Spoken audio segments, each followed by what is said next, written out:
Pakita natin Honda XADV 2024 model, may with radiator guard by Nelson LED. Mas matibay kaysa aftermarket na nabibili. Etong item na to, sariling gawa natin. Ito. Radiator guard. Papakita natin yung material niya. Mas maganda to kaysa sa aftermarket. Papakita kung bakit. Ito yan, hindi po siya naka-powder coat.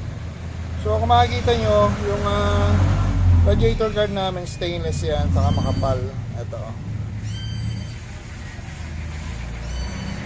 Kasi nabibiling radiator guard sa market ay ano lang siya, parang manipis na stainless. Tapos perforated, butas-butas. Saka yung iba kasi nakabuo rito.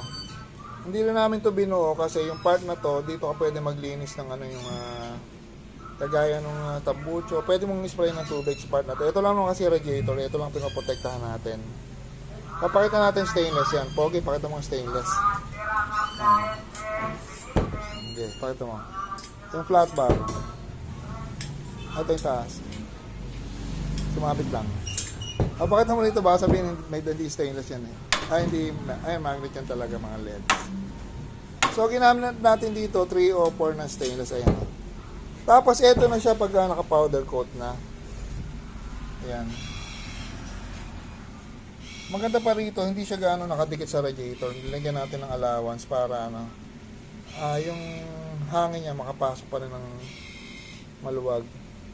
At yun nga, makapal. Maski tamaan siya na medyo malaking bato, hindi siya basta makukupi or hindi madadamage yung radiator nyo.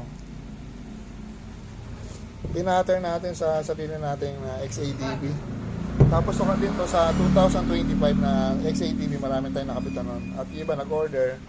Madali rin yung ikabit kasi isang tornilyo lang dito, saka dito. Ayan o. Okay na yun. All goods na yun pag nakikabit yung dalawang tornilyo, matibay na.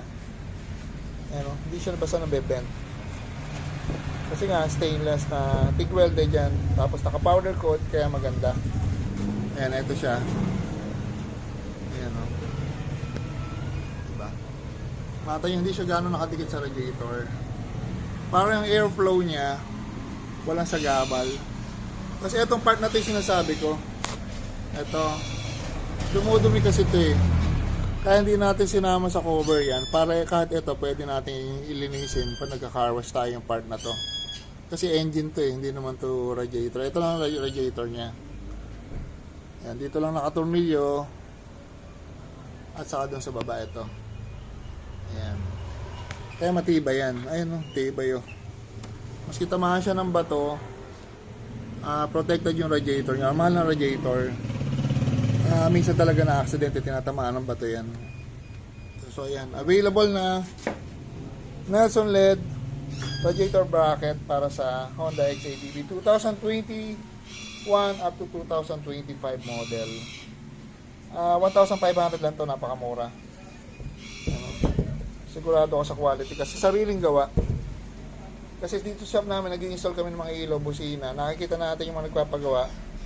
At tinitingnan natin yung aftermarket nila at nalalaman natin kung ano yung mga cons nun, kung approve ba dun sa customer. Minsan sinasabi nila may problema yung ganito, hindi maisentro, manipis. So yun ang mga problema according to customer. Kaya gumagawa tayong sarili natin design para sa motor.